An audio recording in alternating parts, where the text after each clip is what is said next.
Hey, Mitch Gallagher from Sweetwater, coming to you from the new Mix This with Bob Clearmountain. Great to see you. Great to see you too, Mitch. It's the day after the grand opening, and we've been checking it out. It's a beautiful space, and what I really want to talk to you about in this video is this amazing console. It is amazing. I mean, it's a bit old school. It's built originally in '92, I think, as far as I know. Mine was the one that I had was built in '94 specifically for me. And so it had a lot of factory mods that they did for my request. And it had some things that no other one had. So this one had one thing. It was there's a mod called the Bluestone mod, which is 8 extra aux sends off of this knob here, which originally in the original console was because it was a quad bus console from the 70s. And that was front back pan, which obviously we don't do quad anymore. So I would like having the 8 extra aux sends. So this is 4000G. Right. And it's interesting. I just did a video on the new 4000G plugin that SSL has come out with. Right. They also have the 4000E and they have the 4000B, and some of the differences between them are interesting. They also just came out with a Revival channel, which is their channel strip. Right. Which I did a video on as well, which is faithful recreation of that 4000. But to have it in a console is a different thing, isn't it? Well, to me, yeah, because everything, instead of it being a plugin and having to kind of deal with one channel at a time, you're seeing that you have 72 channels. Yeah. It's really 64 because the last 8 are returns or stereo returns. It's a lot quicker for me, and it's a lot easier for me to think about. Just each instrument or vocal has its own thing. I just love working like that. Yeah. Sitting in front of a computer. I like to say I'll do vocal tuning. I love Melodyne. That is, if any of my artists ever sang out of tune, which of course they don't. No, absolutely not. I do some basic editing. Right. I mean, I was one of the first people to actually use Pro Tools back in the early 90s. It was originally Sound Designer, Yep. which was a playlist. So I found editing on that was tedious because you had to, instead of, if you wanted to cut something out, you had to, here comes Walter. There's Walter. Walter, you mixing today? What's the deal? Yeah, you had to define what you're leaving in as opposed to what you're cutting out. Right. And then I know Peter Gocher, we went to visit, Betty and I went to visit him. So, let me give you this new thing we're working on. It's Pro Edit and Pro Deck. Yep. And I played with that. And I said, well, wait a minute, this is way cooler. Yep. And it's just that it's 2 programs to combine it into one so you could record directly in. And you can have something great here, which is what they did. It became Pro Tools. I was mixing to it. I was using it as a 2-track machine at the time.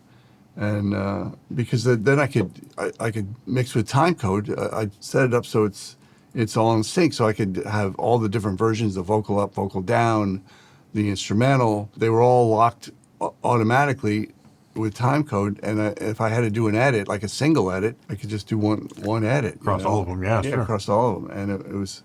And that was a great way to work. And not only that, if I was working on a lot of live projects, I could put something in there and just adjust things and get things in time a little bit better. Now it's kind of, obviously it's taken off. Right. Everything's in Pro Tools or Logic or one of these other, Ableton or something. But I still love the actual mixing part on this. In Apogee Studios, you have an 8068 Neve. You choose the SSL to mix on. Mix. Yeah, and what is the attraction there for using the 4000 in particular? It's the best automation ever conceived of. It was developed over really 10 years. Originally, the late 70s. It's this old, I think they call it a Z80 computer. It's ancient. Nobody uses these things anymore, of course. The data was on these big 8-inch floppy disks where you'd get 3 mixes on a disk or something like that. And then they finally went to, I guess it's the 3.5-inch floppy disk, Right. which you could get quite a bit more data on. They went to this thing called a Bernoulli that was 20 megabytes or something like that. Huge at the time. They didn't work very well. But the floppy disks are really reliable still, I used the same pair of floppy disk drives for 32 years and never had a problem with them. What computers nowadays Right. are going to last that long? Right, You right. wonder. Yeah. I don't think so. And so this has the same computer, the same floppy disks, and I wish somebody would figure out a way to get it onto a hard drive. Right. Because the floppy disk is kind of a pain in the ass, really. Right, They right. take up a lot of space, and You're always switching discs. But the thing is that the automation is still better than anything. I don't mean to put down the way people work nowadays, but man, if people really knew, people that use them, they just got used to a different way of working now. Everybody else, they're unaware of it. They've grown up using the current systems. The thing about this system is that you can playlist your mixes, and so you can have as many, an unlimited number of actual mix passes in data, which you can't do with the current systems. And then you can edit between them. You can take a verse vocal ride from mix 12 and put it in mix 15 really easily. And that's just kind of normal. And Walter does it all the time. She actually does the. She's got the fader moves all figured out. Does the mix the mix editing. They call it automation. So it's the faders will move, but it's also VCA based. I kind of depend more on the VCA part because you've already done your detailed, say, vocal rides and things like that, where you have really brought up the guitar solo or whatever, stuff like that. And then you can put it in trim mode where the fader's not moving, but you still have control over an overall level. And so he gets to, say, the second chorus, and you go, okay, well, this is good. I like my rides, but the overall level could be a little louder for the vocal. This is just an example. And so you rewind to the beginning of the chorus. Now, if you did that on a moving fader system, now the fader would go back to what it was. You've lost that change that you've made. So I've gotten in there and I've made a little change. You go back, the fader hasn't moved. I press this button, and then it jumps to my new trim level. So now it's still got the same rides, but the overall level is higher. And it's tough to do that on any current system. Yeah. And this is a function of this automation that I use constantly. It's kind of the main thing, and it's so smooth. It's funny because my assistant Ira obviously he's a young guy, and he's learned on Pro Tools and Logic. And when he first worked for me, he goes, "What is this? Like, this is a crazy system. Why are you using it?" I showed him, and once he got used to it, he can't do without it now. He said, I can't believe it. This is so much better. Besides the fact that you can keep a number of mixes, or as many mixes as you want, and you can edit between them, there's so many advantages. And this is so much better than anything now. Right. SSL was so nice to loan me their System T, which is a wonderful system. It sounds great. You can do anything with it. Every parameter is automatable, right? Which is great, except you only have one pass, basically. You have one automation pass. You don't even have a trim. I wrote up a whole list of how they can improve their automation. They just came out with a whole new system, so they've been thinking about other things. And I said to them, I said, look, you did it. To quote a quite famous tape, cassette, you played it tonight, right? Basically, you had this wonderful automation system. Why don't you upgrade and just go back and look at what you did there and put that in your System T, and you will have an amazing system. Right. And I told them, I said, I'd promote this. I would do videos and show them how much better it is. I mixed 3 or 4 albums. I mixed John Fogerty's entire new album on the System T, and I'm quite happy with the way it sounds. It's a great system. I did Atmos mixes. The Atmos stuff is great. They don't do objects yet. I think they're working on integrating objects. But still, I remixed the Let's Dance album for Atmos on that system as well. And it's really good, but they could use this style automation. Just go back to the 70s and you I had know. it there, right? It'd be out of the park. It would be so good. Yeah. It was this automation was developed over 10 years of them. The original version of it was really glitchy, and so we figured out ways of getting around it, the glitchiness. But then they would come back every year, or whenever there was an AAS show, and we'd have a users group meeting, and they would actually write down what we thought could improve it. And then, a year or two later, they would do that. And it was really developed. The original console was a game changer back in in the late 70s when they came out with the B and the E series. Like, it was so much better than anything else out there functionally. But then after like 10 years, by 1990, it was amazing. You know, the automation was just brilliant. But it is interesting, though, because I think most people today who haven't come up working on a console like this were not told to think, but it's been presented as it's the sound and the summing Right. and all of that is the Exactly. big thing with a console.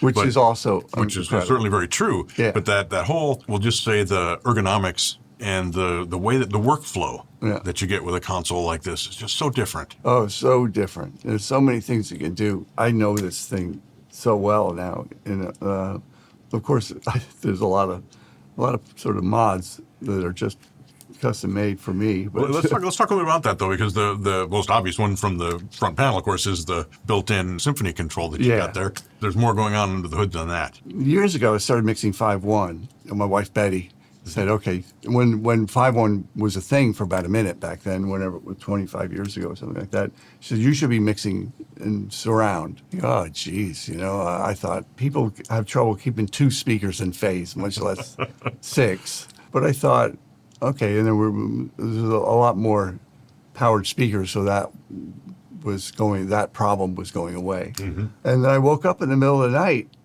one night, and I was thinking about the SSL, and I thought, wait a minute, I think I know how I could do this. One of the great features about this desk is that the small fader has a lot of different functions, and you can make it a post large fader send to the buses. So I put them all at 0, and I pick a bus outputs as my mix bed, my 5.1 mix bed at the time. The big problem was, okay, the compression. Was so used to the stereo bus compressor in this desk. I said, well, how do I keep that? And then I realized that the console came with 8 extra patchable VCAs, and it's the same VCA that's in the stereo compressor. So I said, well, what if I was able to slave the patchable VCAs off of the detector in that? I talked to my friend Lucas Vandermeer at Apogee at the time, and he said, oh, yeah, we could do that, and then just patch those buses, my surround buses, through the patchable VCAs, which he worked out a way of doing that. That's great. It keeps the same sound, but for the entire surround. Of course, then Atmos came along, and now what do I do? At the time, my assistant found on a site called Reverb, they found a used, what they call a Euro rack, which has the stereo VCA cards in it, and that somebody was selling. And so we got that, and Brandon, along with Lucas, combined it, and it became a 16-channel compressor. Right. I had a comment on one of my surround mixes.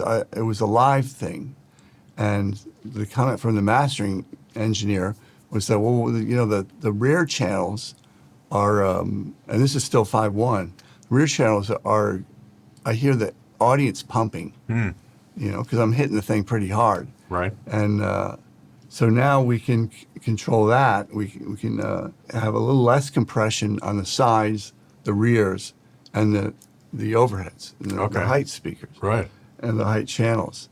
And so I can just turn that down a little bit. And they're still being compressed, but less, Right. like 50% or 60%, something Oh, like that's brilliant. Yeah, brilliant. Now, if I remember correctly, on your previous console, did you have E-Series EQ in there? that. E-Series EQ. And is this E-Series or is this G-Series? This is E-Series. This console came from Tom Lord-Alge, and it was half E-Series, half G-Series. Okay. So what happened was Chris Lord-Alge, his brother, had the E-Series cards from one of his consoles that he had. So he kind of gave me those.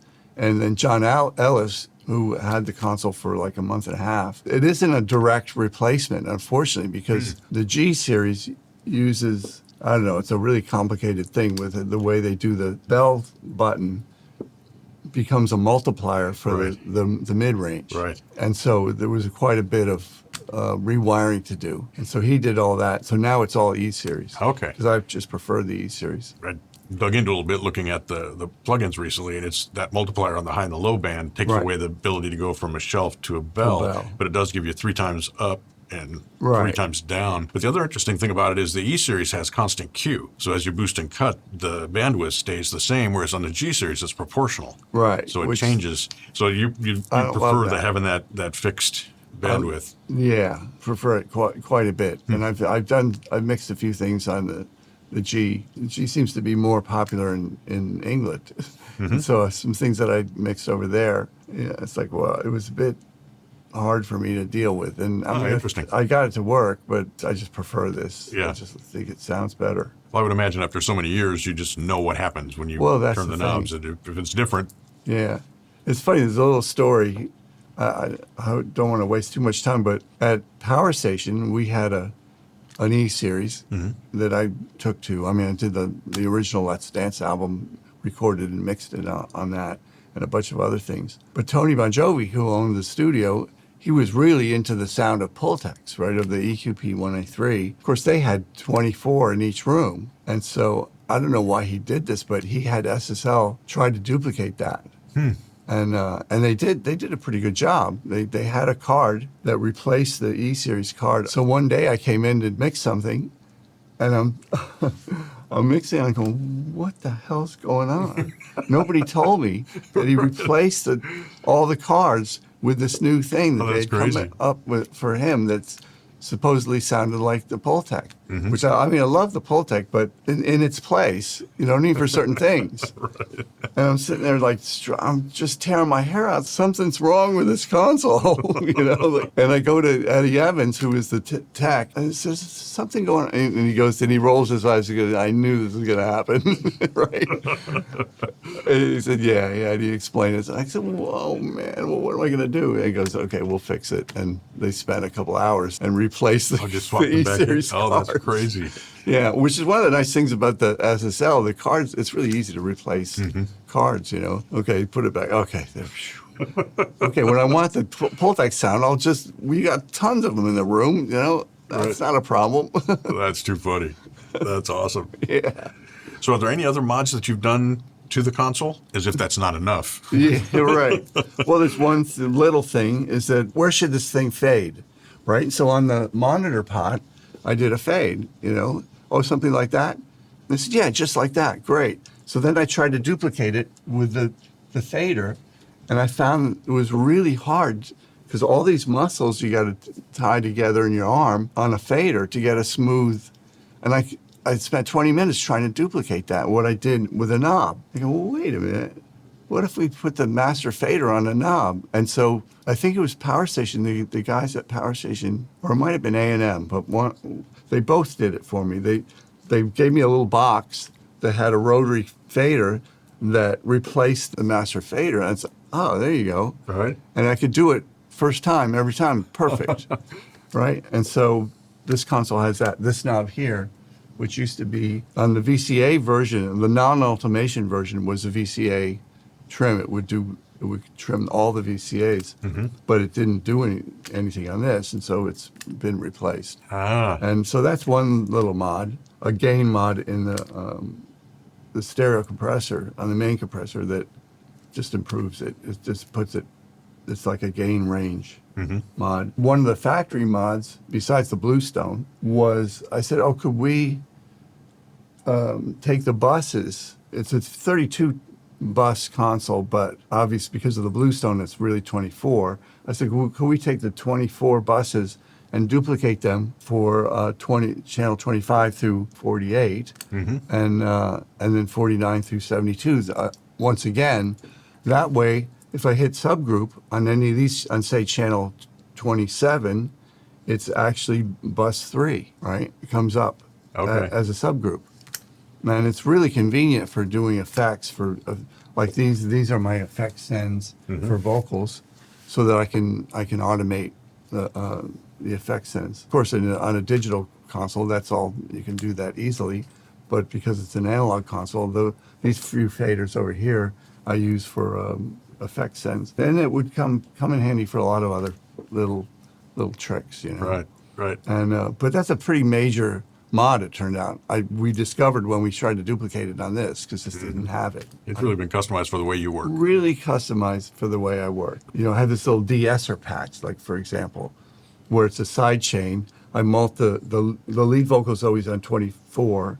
I mult it over to 25, and then I drastically EQ it. So I take everything out and boost the top end, and then that feeds the compressor, which is really, I have it in limit mode. I have its fast attack. It's a really fast limiter, very fast attack. That side chains over to the vocal channel.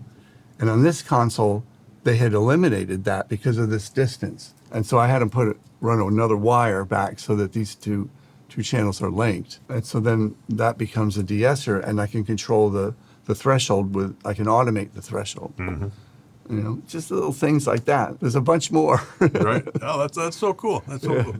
So I know I've actually been using it lately. You have the 8068 plugin that Apogee came out with. Yeah. Are you going to do a 4000G totally customized? Maybe, yeah. Maybe we've been thinking about it. There's a little thing that I do underneath the snare mic, which sometimes can be like, okay, it actually just sounds like distortion sometimes, depending on the snare drum. But I do a little trick with the EQ and the dynamics where I do a real fast attack and release, and it just smooths that sound out, makes it really usable. Right. And so we're thinking about doing a plug-in with that. Some of Bob's tricks from the console as plugins would be a cool thing. Yeah, I think so. Yeah, fun stuff. That might be the next one, I hope. Right. Oh, well, so cool. Thanks for giving us a tour. It's an amazing console. And of course, Tommy and Chris Lord Algae, what a wonderful thing they did to help you bring the studio back.